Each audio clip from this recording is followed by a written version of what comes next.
ഇപ്പോൾ തിരുവനന്തപുരത്ത് നിന്നുള്ളൊരു ദൃശ്യമാണ് കാണുന്നത്. അവിടെ ഒരു സംഘർഷമുണ്ട്. വഞ്ചിയൂരിലാണ് അത് നടന്നിട്ടുള്ളത് എന്ന് മനസ്സിലാക്കാൻ കഴിയുന്നു.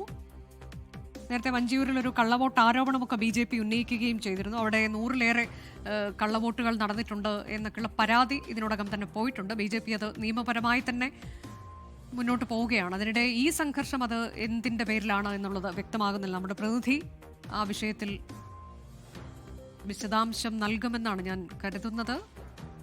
മേഘന മുരളിയുണ്ട്. മേഘന, അവിടെ എവിടെയാണ് ഈ തർക്കം? എന്താണ് വിഷയം?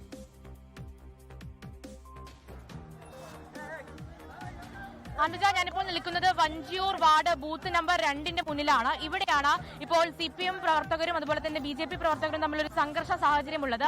അതിൽ പ്രധാനമായും സമയം മുന്നെയാണ് BJP സിറ്റി ജില്ലാ അധ്യക്ഷനായിട്ടുള്ള കരമന ജയന്റെ വാർത്താ സമ്മേളനം കഴിഞ്ഞത്. അതിൽ പ്രധാനമായും BJP ആരോപിക്കുന്നത് ഇവിടെ CPM പ്രവർത്തകർ കള്ളവോട്ട് ചെയ്യുന്നു എന്നുള്ളതാണ്.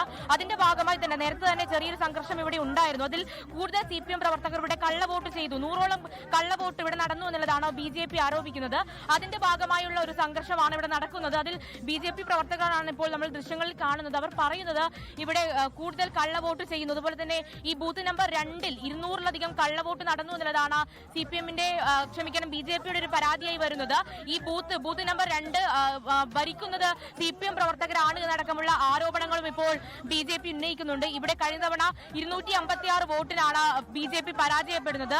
അത് അട്ടിമറിക്കാൻ അല്ലെങ്കിൽ ഒരു ശക്തമായ മത്സരം നടക്കുന്നത് കൊണ്ട് തന്നെ CPM ഇവിടെ ഒരു സംഘർഷ സാഹചര്യം ഉണ്ടാക്കുന്നു, കള്ളവോട്ട് ചെയ്യാൻ പ്രേരിപ്പിക്കുന്നതടക്കമുള്ള കാര്യങ്ങളാണ് ഇപ്പോൾ BJP ഉന്നയിക്കുന്നത്. കരമന ജയനും അല്പസമയം മുന്നേ ഈ വാർത്താ സമ്മേളനം നടത്തി ഈ കാര്യം ഔദ്യോഗികമായി അറിയിക്കുകയും ഇലക്ഷൻ കമ്മീഷന് പരാതി നൽകി എന്നുള്ള കാര്യം അടക്കം പറയുകയും ചെയ്തതാണ്. ലോകത്തെവിടെയായാലും ഏത് സമയത്തും 24 വാർത്തകളും ഓഗ്മെന്റഡ് റിയാലിറ്റി പാക്കേജുകളും എക്സ്പ്ലെയിനറുകളും വിശദമായി കാണാൻ ഞങ്ങളുടെ YouTube ചാനൽ നിങ്ങൾക്ക് സബ്സ്ക്രൈബ് ചെയ്യാം.